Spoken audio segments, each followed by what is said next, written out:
Hey, what's happening? Welcome in. Jason Priester, ClemsonInsider.com. Second Wednesday in a row, and I can go ahead and tell you it's going to be next Wednesday when we do it again. Looking like I'm going to be tied up on Monday nights the rest of the month.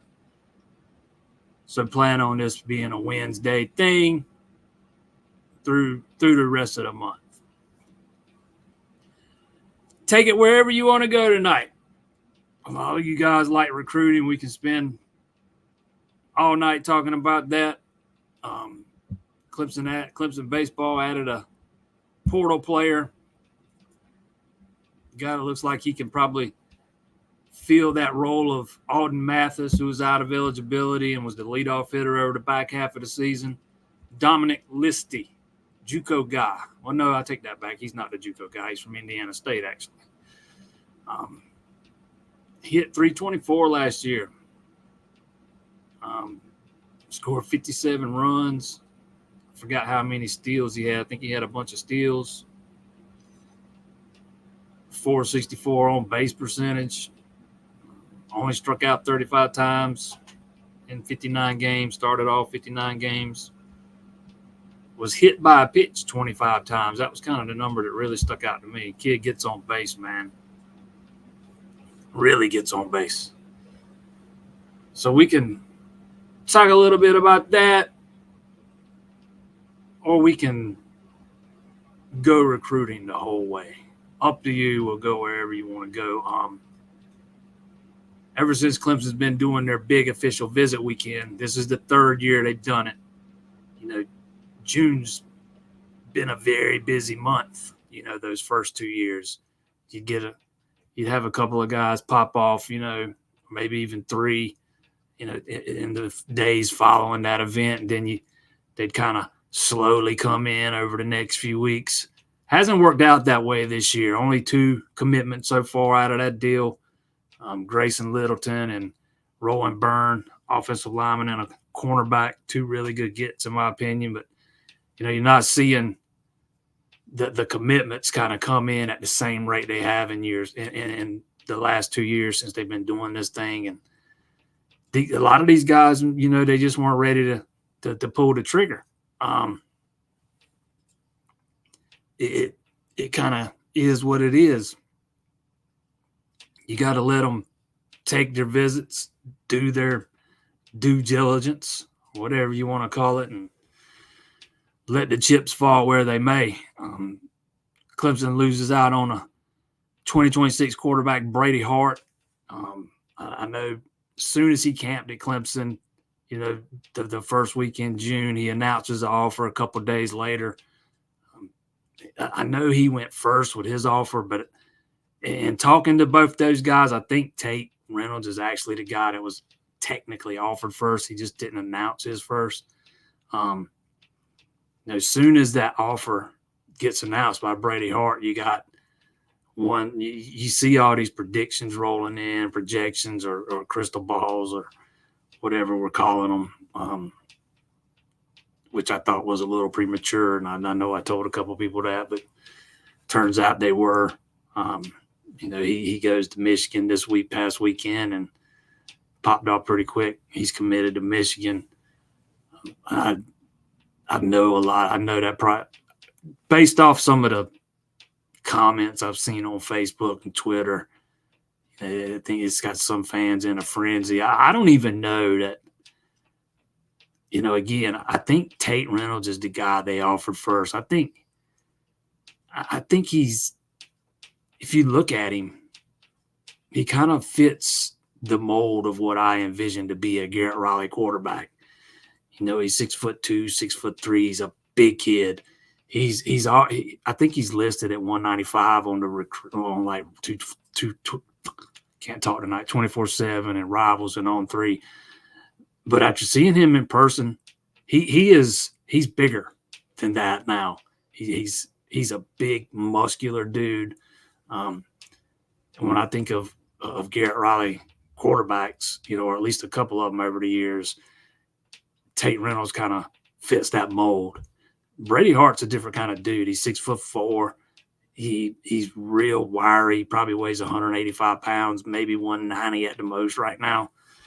Still a lot of room on that frame to add some bulk, and he's going to need to do that. But definitely the more polished of the two. I mean, the conversation I had with Reynolds, he flat out said he's not as polished as some of these other quarterbacks. You know, he really only started playing football once he got to high school, and he's been a baseball guy. He's committed to Arizona State baseball right now, and people are getting anxious. And I don't know how soon Tate's going to come to a decision. You know, and it's been a couple of weeks now since I talked to him, but based on that conversation, you know, there was nothing imminent that was about to happen in the next week or two. He wanted to talk to some baseball coaches. Can't do that till August.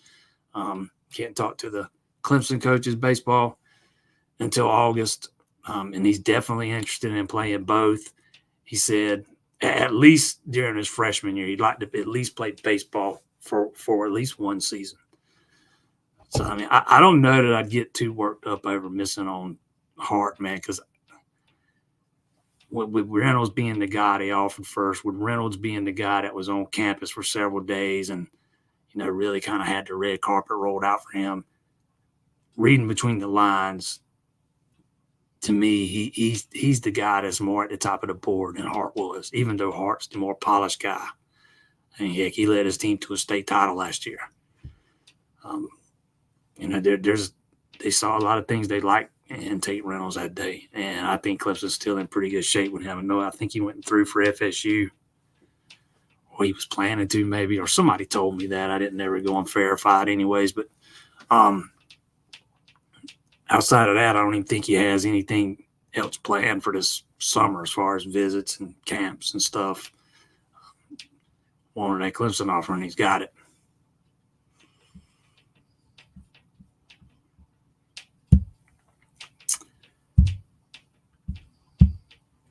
Fan boards officially freaking out about Michigan first Brady Hart. Now they may get a commit from Hardy Watts. It's fun to watch. Kamar Archie's going there this weekend too.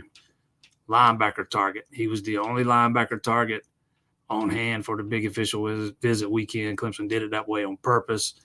And I had a long conversation with him following that weekend. And if there's one guy I talked to coming off that weekend, and I talked to several of them, that really kind of fits Clemson's culture to a T, is that kid. I mean, might be the best interview I've ever done since I've been doing this. I mean, you can ask him one thing and he talks for 2 or 3 minutes. But now that doesn't mean he's not a good fit for somebody else's culture too. Don't get me wrong. I'm just saying he just seems like he'd fit in perfectly at Clemson. I've also seen a lot of the talk about how they drop some big bag on Brady Hart. And I have no idea about any of that. I don't have any contacts in Michigan, especially when it comes to NIL stuff. But I have a hard time believing schools are out here dropping big-time money deals on guys that ain't even started their junior seasons yet. Now, when we getting into 2025 guys, that's a whole different conversation. And Hardy Watts is one of the, better offensive line or uncommitted offensive linemen still left out there. But I've kind of always perceived Michigan as maybe the favorite. I thought Clemson definitely made a move when he came here for his official visit. And remember, he was not here on that weekend. He didn't come in till Sunday, stayed till Tuesday, got a lot of one-on-one time with Matt Luke and some of the other coaches. And he told me coming off that visit that it was so good. He was curious to see if the rest of his visits would match what he got at Clemson. He specifically said Clemson set the bar. That's what he said. And he didn't know who else would reach it. He's already canceled. He canceled visits he had with Duke and Boston College, basically coming down to Clemson and Michigan. I know Wisconsin's a finalist too, but he's been there on an official. But again, I've kind of always viewed Michigan as the favorite. I did for a good while anyways. I do think Clemson's giving him something to think about. This will be the deciding weekend for him and Archie. Both those guys told me they would sit down and make decisions in early July after they finished up with their officials. I feel better about Clemson's chances with Archie more so than Watts. Don't mean they're going to get either one. just have to see how it goes going in this weekend. And I don't think Rutgers should be discounted either when it comes to Archie. I'm not saying that they're going to land him or anything, but I think I think they gave him something to think about. I know he likes it up there. He talked about him for several minutes when I had him on the phone. That was before he went on his official visit.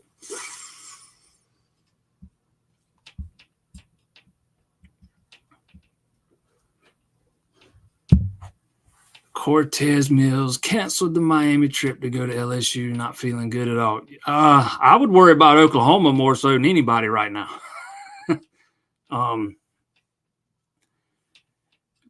Mills' family wants him at a school. This is based off a conversation I had with him, and I've had him on the phone 3 or 4 times in the past year. They want him at a school with a strong culture. That ain't Miami. Him canceling that trip to Miami is very telling. I know his mom really, Clemson knocked it out of the park with his mama. We'll see what happens in it with LSU this weekend. But, you know,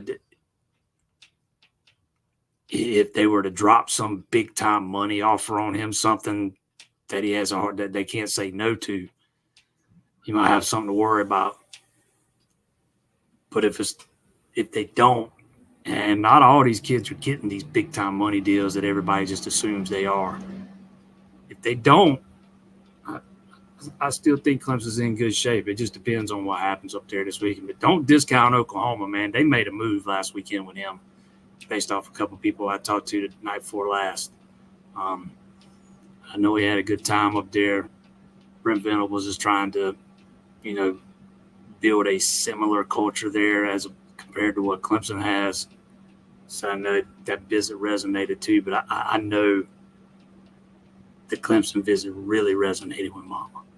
And sometimes that plays a big part in this team, man. They want him at a school with good academics, focus on education, and it could also come down to who has the loudest voice when it comes to the decision making.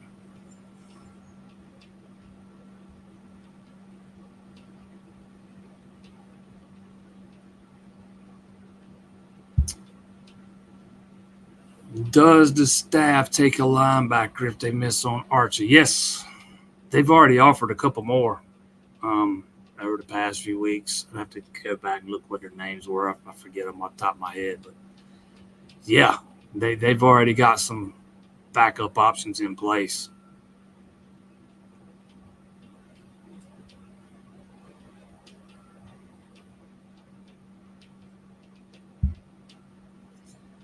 Future QB recruiting kind of concerns me, especially since we haven't majorly developed one in a while. No one after Cade has shown real good promise.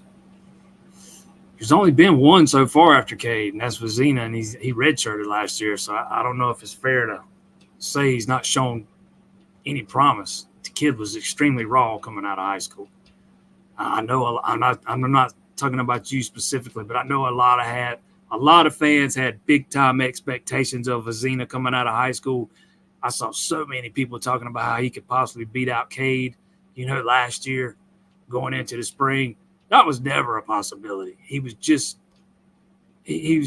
not nearly as polished coming out of high school. And the QB development's another thing that gets talked about a lot. I think Clemson just missed on DJ. I don't know if it was a development problem with him. He goes to Oregon State, you still see the same guy.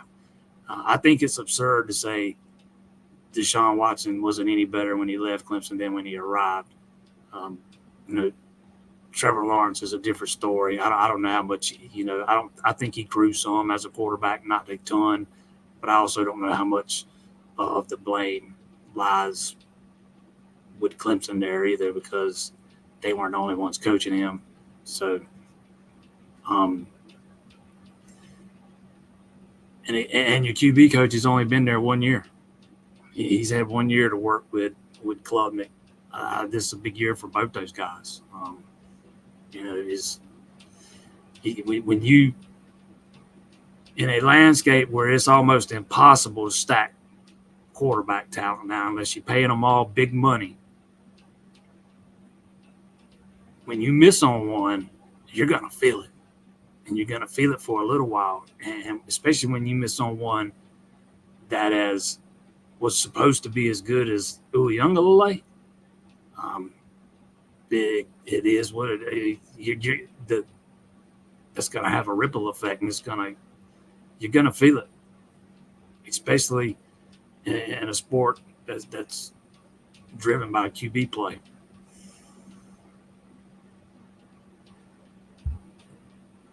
Michigan had a QB go in the first round, not far-fetched. He just thought it was a better option. 100%. I don't know that they dropped some, like I said earlier, I don't know that they dropped some big bag on a kid that hadn't even, played his junior season yet. And there's some people who think he could be a McCarthy-like quarterback. He's going to end up being a big dude. He could have just thought it was the better fit.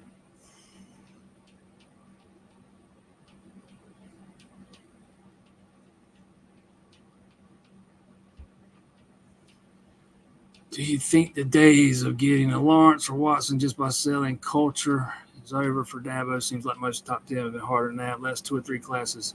It's absolutely more difficult for sure. The top 5 quarterbacks are commanding money. And,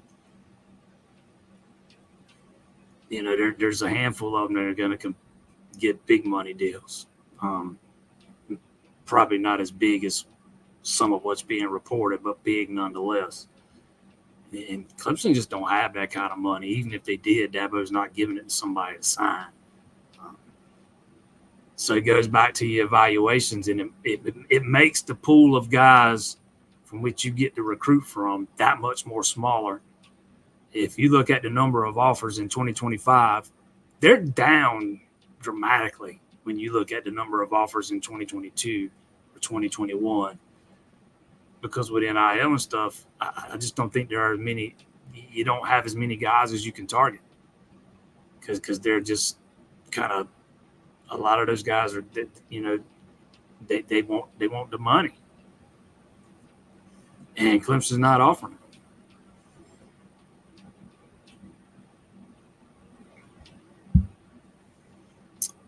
Also not sure what we have in Hebrew either. I don't think anybody is.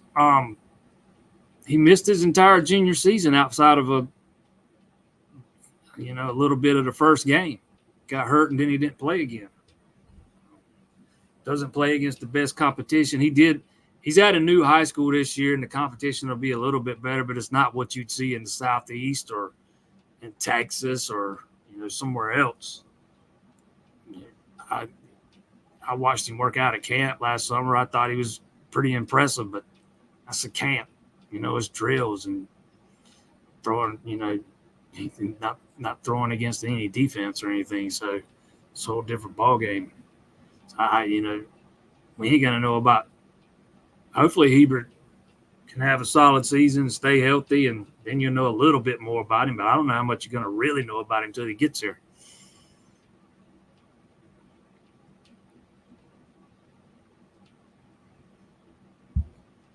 Big Mick, my man, long time no see. He says he was one who said CV could challenge Cade. Don't worry, man. There was a lot of people that thought that. More impressed with Cade all-season prep. I have higher expectations this year. He could surprise many with the breakout. I still think Cade's got it in him somewhere. He's just got to find it. He went out west and worked at him and a few other guys. Antonio Williams was one. I can't remember. I want to say maybe Brennan Stool went out there, but don't hold me to that. Went out there and did some work, and I can't even remember the quarterback coach's name. I know Sarah, he can fill me in. He reminded me last time. So that's encouraging. You get your second year under the same offensive coordinator. That should help.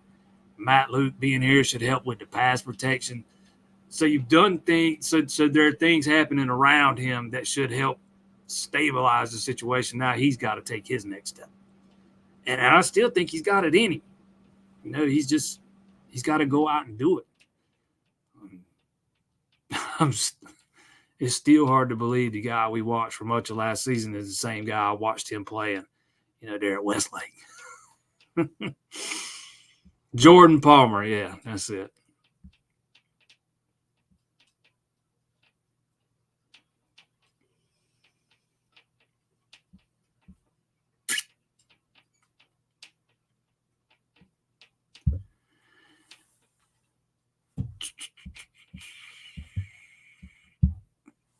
What's the story on Target? Chase Harlan. Chase Harlan is actually a signee. He's supposed to be an incoming freshman. He is out at the MLB draft combine right now, and I know yesterday I think he had the second highest exit velocity on a ball hit, and he hit the longest home run. He's ranked inside the top 200. Not sure he's ever going to make it to campus. We'll see, though.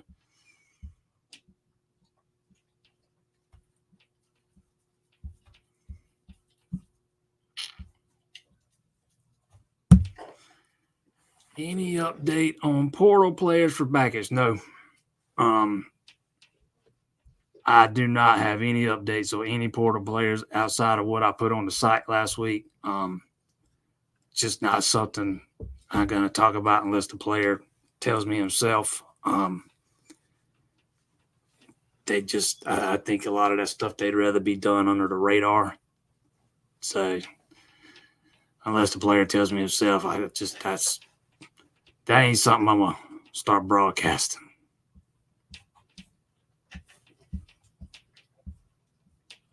And I know they did. I know there is one that has confirmed to me that he's been in contact with Clemson. Has not visited. He's a JUCO guy. He's playing summer ball right now, so that's why he hasn't visited. And I'm trying to remember his name. I think his last name was Orphy. Had a monster season last year at JUCO.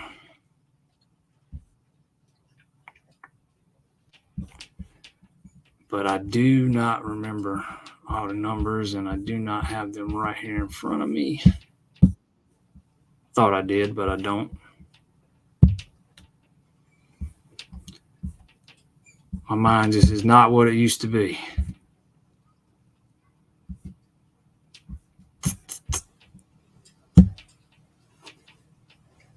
Trying to find it here.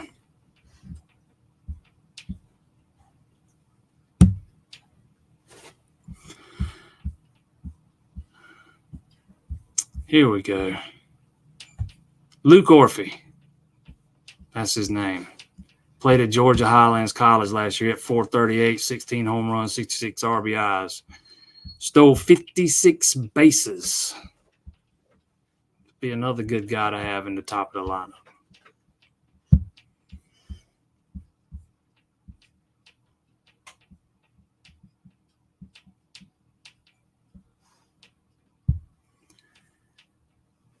Heading down to the beach Friday. Give me the secret path to avoid delays. 26 is a nightmare. I can tell you the secret path once you get to where I'm at. I don't know the secret path to where you're going to have to avoid 26. But once you get to Florence, take the back roads, man. I know you probably take 501 into Myrtle Beach, I'm guessing, if you're heading towards Myrtle Beach or Garden City or Murrells Inlet. You could also take, which kind of runs parallel to that route, you can take Old River Road to 378 and take 378 to Conway and then hit 501. Might save you a little bit of time. 378 is a 2-lane road, though, so be warned, depending on what time you're traveling. You might rather take 501, but I always take the back roads to the beach. I had to go to Horry the other night for a Legion game. I always take 378 100% of the time. But you coming from the upstate, I cannot give you the secret path because I don't ever go to the beach from the upstate.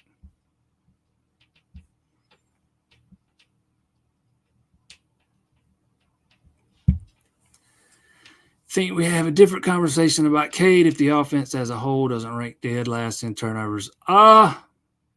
Maybe a little bit, but I don't know that it's vastly different.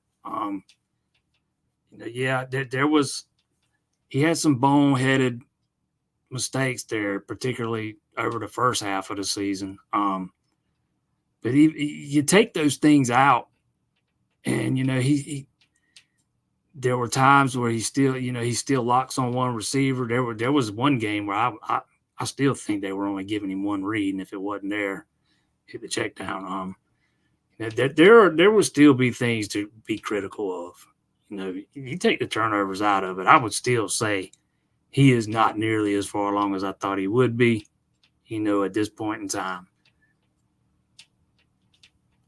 I thought he was going to be a massive upgrade from DJ year one.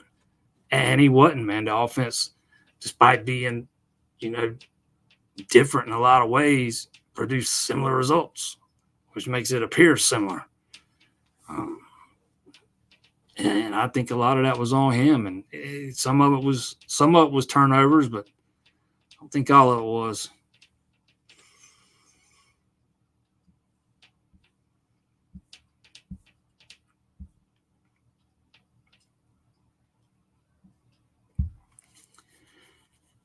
Cade has everything going in his favor. Likely more reliable protection, much deeper wide receiver and tight end second year. Right. Yep. I agree, man. Second year in the same offense, same coordinator, same quarterback coach. You should have a vastly improved group of receivers, albeit you've got to keep them healthy first and foremost, something Clemson struggled to do in the past few years for whatever reason. Those two freshmen are just immediate. They are immediate injections of talent into that room. And then you get an offensive line coach who can, drastically help with the pass protection.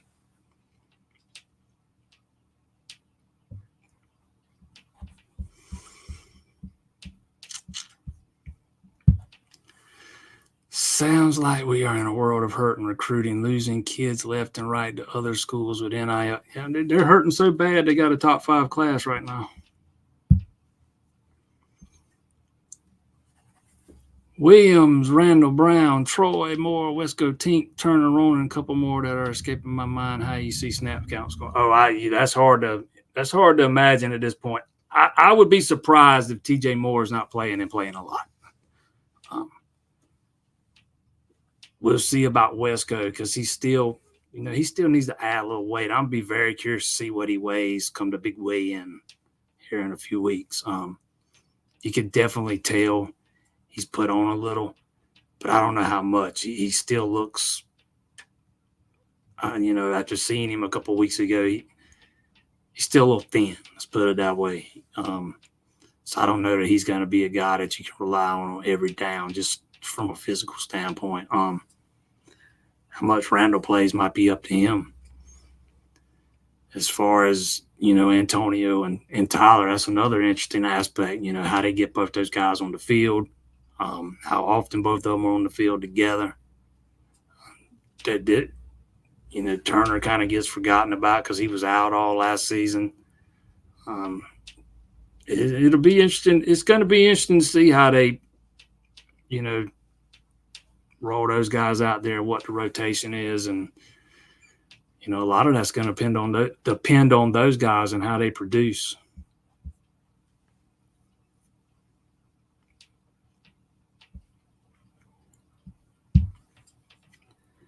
Clemson still has a top 5 2025 class. Not like every good target is running away because of NIL. Bingo. I do think it makes the pool smaller. Again, you can go look at the amount of offers they handed out in 2021, 2022, maybe even 2023, and then look how many. They're not even close to 100 in 2025 yet, and I don't think they offered 100 kids last year either. So you could tell the pool's kind of shrank some, but there are still kids out there that want to come play for Clemson. The new receiver offer, talked to him on the phone this afternoon. he seems like one of those guys that he's always liked Clemson growing up. He goes to school there at Carrollton in Georgia. Let's see, Clemson's at 70 offers for 2025.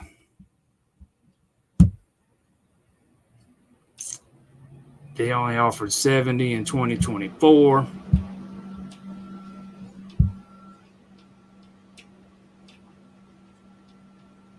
And in 2023, there was 104. So, I mean, you see how that's a substantial dip. And I think that's got to do with the pool shrinking there. 2022, it was 89. But the going back to the kid that announced the offer today, Ryan Mosley, the wide receiver from Carrollton. You know, he seems like one of those guys, man, that you know, culture is going to play a big part for him.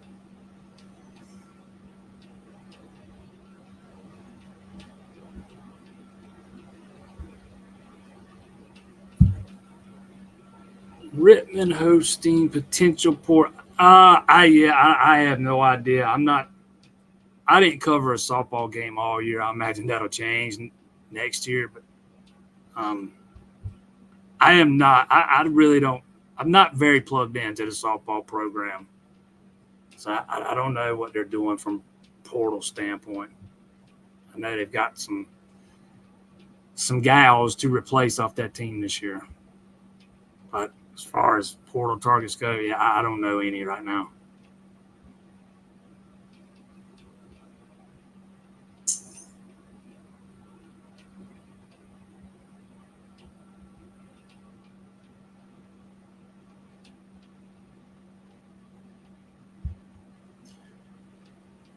Any updates on Jay Haynes recently?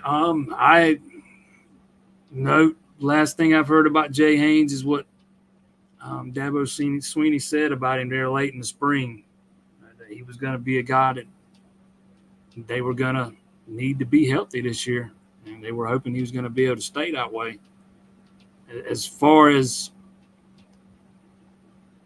what running back 2 looks like, you know, during the spring, it kind of looks like Kobe McLeod's probably firmly entrenched in that role. I could see Jay Haynes kind of filling that role as, you know, the change of pace guy, to bring him in depending on when you need it. I'm curious to see what not Kobe McLeod. I say Kobe McLeod did. Keith Adams. I'm curious to see what Keith Adams' role is going to be this year there behind Maffa, and if Haynes can maybe overtake him there, if Haynes can stay healthy, and if Jarvis Green can maybe carve out a role for himself, you know, at some point, because I think that's a talented kid. He got kind of labeled as a running back that benefited from the system he played in there at Dutch Fork, and I thought he got kind of overlooked a little bit in high school,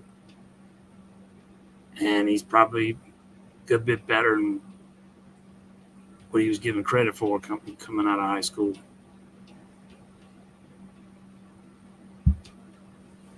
Clemson has always been selective. Just now we're more selective. Absolutely. That's what I'm talking about when I say that pool kind of gets a little bit smaller.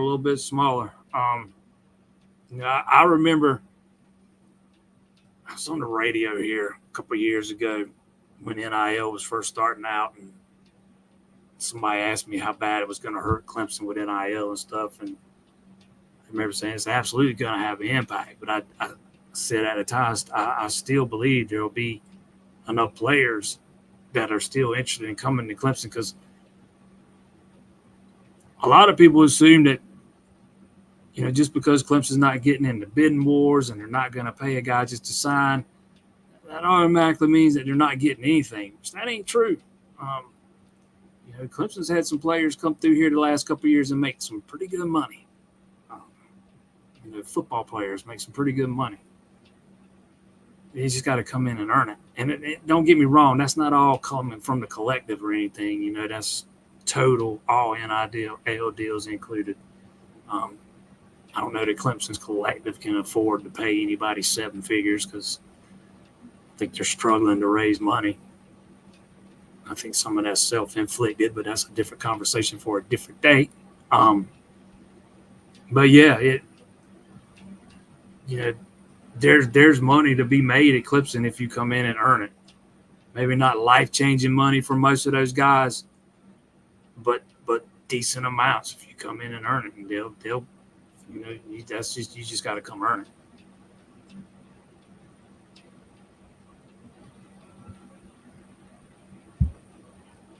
Hardy Watts is the one that would really disappoint me if we lose him. I was really hoping we would get him. I know Sanders likely would go elsewhere. Both him and Watts a bit disappointing. I don't know that I would have ever called Clemson the favorite for Watts. I'm always skeptical of what a guy says 2, 3, 4 days coming off a visit because they're still on that, emotional wave coming off that visit.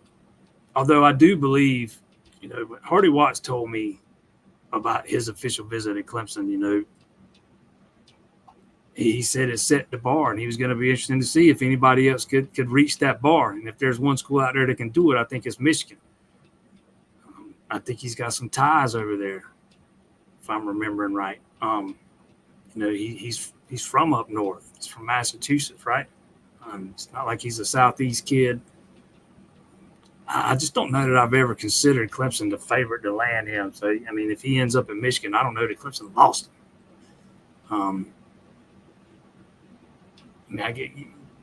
I might would say that about Sanders more so than I would Watts, because at one point, there were a lot of people that thought Clemson was leading for Sanders this calendar year, especially early on in that thing. But the more that thing kind of turned towards NIL, Clemson's chances just go, which is what I said all along. Clemson's chances are going to ride on how much of a factor NIL was going to play. And earlier this year, I had no idea how much factor it was going to play. And then back in the spring, I want to say in March, somebody told me he had hired an NIL rep. I knew it was over right then.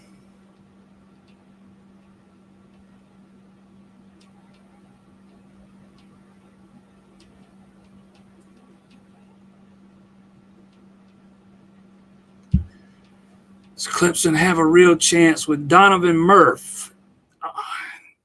I have watched Murph play in person, and I can tell you his tape and highlights do not lie. That kid's the real deal. He is going to be so good, and he is just scratching the surface. And, yeah, I think Clemson's got a legitimate shot with him. They made him the first. I don't think he was the first to publicly announce it, but he was the first receiver to get offered in this class, and I think they did it that way on purpose. I was a little surprised that they, between Murph and Kidron, that they only offered one and not the other. And if they only offered one, let's just say I was a little surprised that they only offered the one. But if you're going to only offer one, you offer the one you think you had the better shot with. And I do think that's Murph.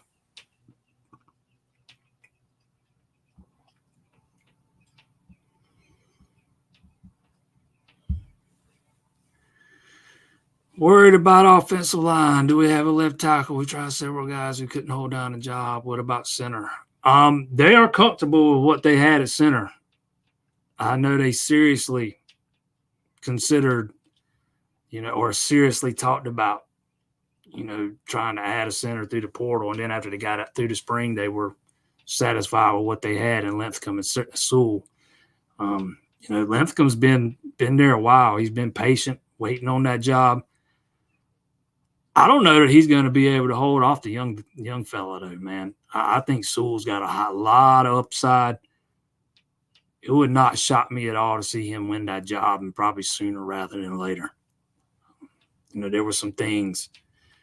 I can't remember if it was the beginning of spring or the end of spring that Dabo Swinney said about Matter of fact, I think it was me that asked him about it, the center position and the competition there. And they all really liked what they saw out of Lipscomb, but he was talking about how he has so much work to do in the off season. And he was talking about the things you do to commit yourself to being the best you can be, how you eat, how you train, he wanted to see him working on his body and those kind of things. I can't remember what he said specifically, but that was kind of the gist of it.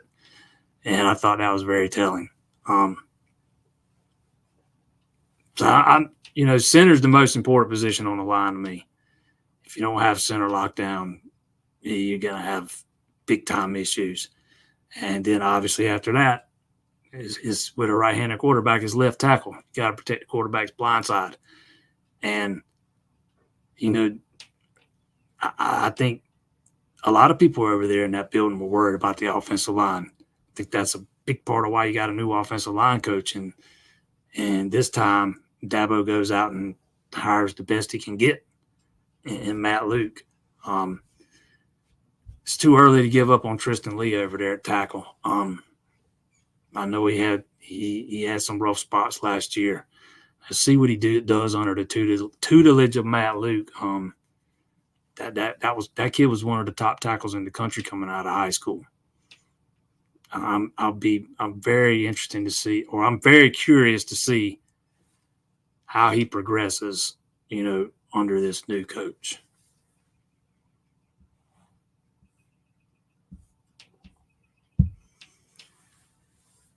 Think Sammy Watkins will help on the development with the receiving core if he coaches? Oh, I can't answer that. I have no idea what kind of coach Sammy would be. First things first, he's got to get his wife talked into moving over here. I don't know how easy of a job that's going to be. So it'd be fun to watch play out.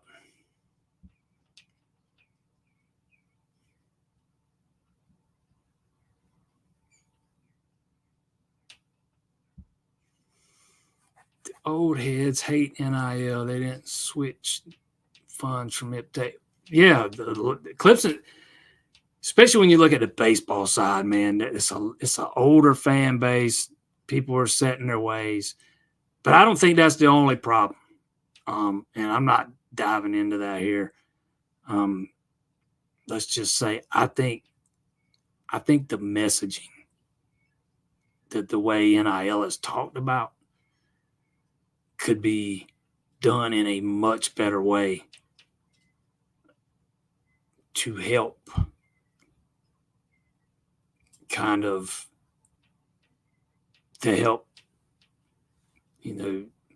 start changing the minds of some of those older heads, because you get some mixed messaging here over the past couple of years, and a lot of those older donors, they're convinced that NIL doesn't matter, that Clemson doesn't need it. And a lot of that's to do with some of the things that's said about it and how it's framed and talked about. And, I think there's a lot of mixed messaging there. But your point remains valid.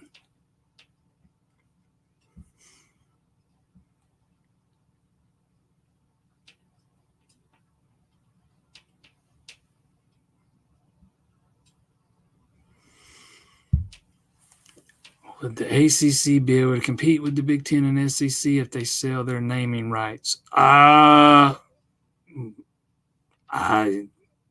probably not. That's a layered answer. It depends on what you mean by selling their naming rights. Is somebody going to come in and pay that much money and not want to have some say so in how the leagues run and some of the decision making? I doubt it. I know there's been talk of that kind of thing with the Big 12. If you're just talking about somebody come in and slap a sponsorship name on the league, I don't think nobody's paying enough money to make up that gap. And if you're talking about, some firm investing in the ACC and becoming a partner, then we going out. We going out right down a whole different rabbit hole there.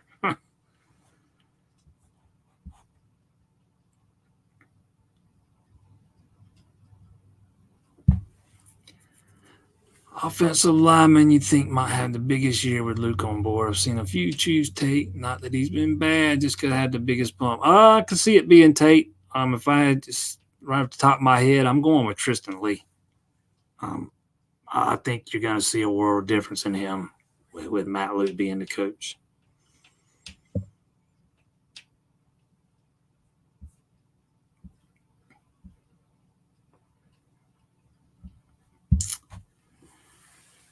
What will be the biggest difference we see in the offseason or this season under Luke? I think you'll see less missed assignments. I think you'll see more physicality. And I think you'll see a more cohesive unit. I think Thomas Austin's probably got a bright career ahead of him if he chooses to remain in coaching. I just think maybe he wasn't quite ready to take over at a school like Clemson. Nothing wrong with giving it a shot. Dabo knows him, and I get it. I understand the hire and all that. He had done pretty well there in his 2 years at Georgia State or wherever it was. But that's a big jump from Georgia State to Clemson, and at a time when Clemson's got quarterback issues and offensive line issues, only magnify those quarterback issues, and then you start having trouble recruiting, and just it kind of snowballed on him. I think you're going to see the offensive line be improved in a bunch of areas. I don't know what the biggest difference is going to be. I think they're going to be more physical. I think they'll be more cohesive, and I think they'll be I think you'll see them,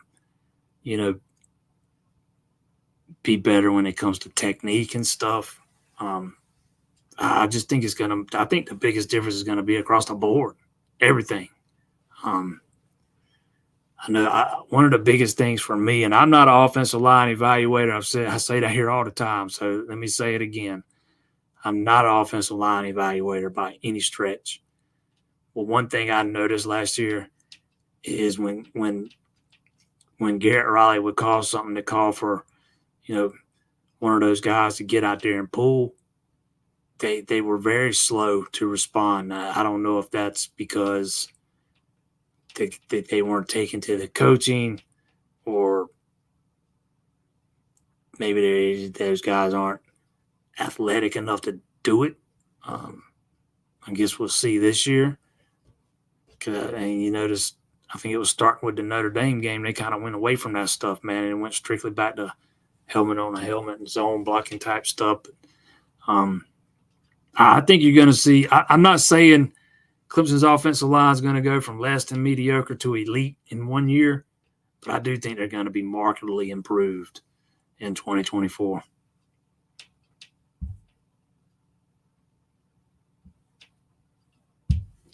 Starting O-line, you got 4 of your 5 starters back, and that's kind of who I foresee starting. To start the season, particularly with you starting against Georgia, you want your most experienced guys out there. Lee at left tackle, Tate at left guard, Parks at right guard, Blake Miller at left tackle. Question is, who's your center? Is it going to be Ryan Linthicum or Harris Sewell? Game 1 against Georgia, it might very well be Linthicum just because he's been around here a little bit more, a little bit longer. Although I think Sewell might be played more snaps than he has just in his freshman season. I have to look it up to say that for sure. But I do think Sewell's capable of winning that job sooner rather than later. But that's another thing. Doesn't get talked about a whole lot is Walker Parks coming back. And coming back from that injury because he missed most of last season. And Clemson really struggled, with the guys that tried to replace him. It was bad at times. New players, do I expect immediate impact? Offense, that's easy for me. TJ Moore. You know, I've up until 2 weeks ago, I've only ever seen TJ Moore from a distance. I've never seen him play live because he's down in Tampa. But I actually saw him up close and personal a couple weeks ago, and that kid is ready to step on the field right now and play from a physical standpoint. You see some of the things he's doing, like he's already set a personal record in bench press and a couple of other things. I can't remember what they were off the top of my head, but so he's already benefiting from arriving a little bit early and getting into the strength program a little bit early ahead of fall camp. That's who I'm going with on offense. On defense, I'm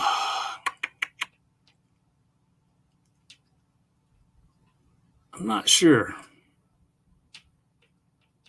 You know what? I want to make sure I don't look over somebody here, but let me make sure. Let me go back and look at the class. While I'm looking this up, I will say I do think Darian Mayo is going to have some opportunities to get on the field early. We'll see what he does with those opportunities because Clemson's pretty thin there at defensive end. But as far as defensive newcomers, I think that can make a immediate impact.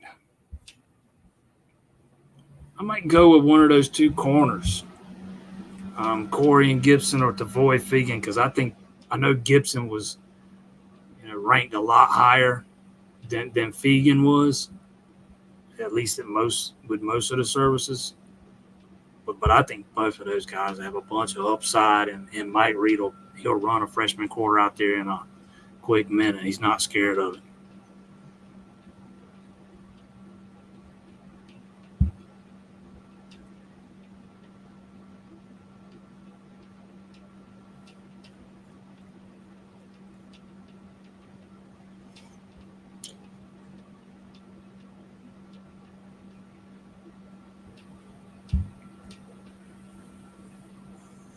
Wasn't Clemson the first school to develop a program to help players with NIL deals? NIL deals, is it not? They had the first NIL dedicated facility on campus out of any Power 5 school. Nothing.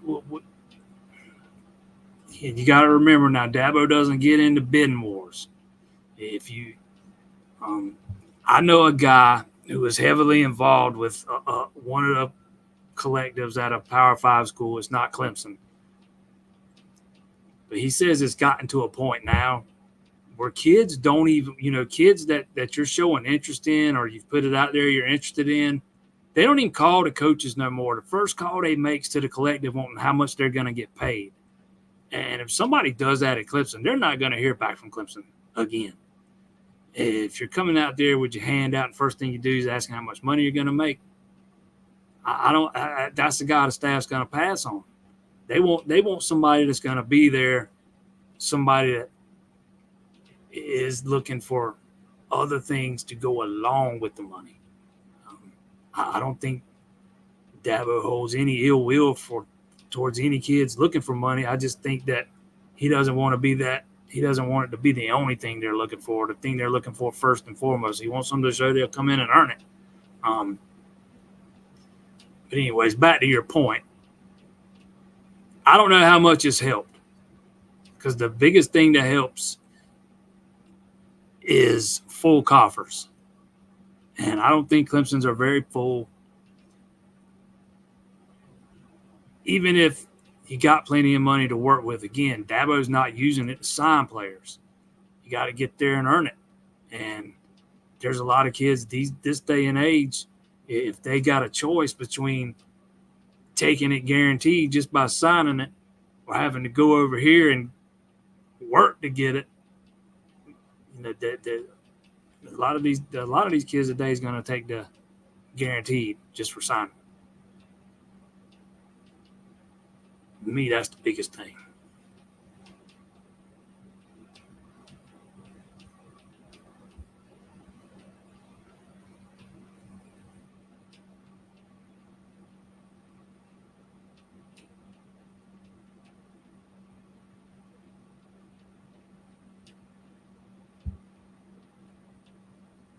I think this could be a big year for Vic Burley. He's just got to stay healthy. He had some bad luck with multiple injuries last year. It wasn't just one. He got hurt a couple of times, if I'm remembering right. So if he can stay healthy, that kid, that's another one with a bunch of upside, man. They have, as much trouble as Clemson's had landing offensive linemen, like say in the 2024 class. I know they got 3 right now, but it's like they're going to miss on some of these guys. They had that official visit weekend. So as much trouble as they're having to consistently land an offensive lineman, man, they're just kind of stacking it along that defensive line, especially on the interior. Man, they are just loaded.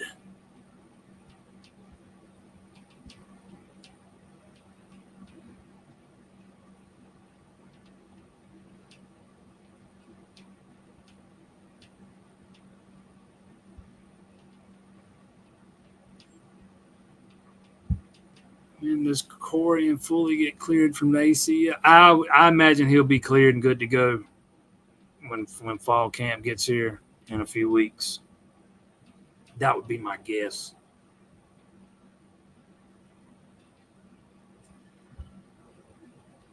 Don't forget, same time next week, same day, Wednesday, probably the week after that too. Tied up on Mondays, I think. I know for a fact next Monday, so I know for a fact we're going to do it again next Wednesday, 7 o'clock. And I think same thing the Monday after that. So I think the next 2 Wednesdays, we'll do it on Wednesdays. As soon as the Legion ball dies down, back at it on Mondays. Appreciate everybody that tuned in and follow me over here on a Wednesday. I know everybody's used to seeing me on a Monday, but appreciate everybody that's here on this Wednesday night. Got some people in here that don't go to church on Wednesdays, like myself. Check us out on the site, ClemsonInsider.com. See y'all next time.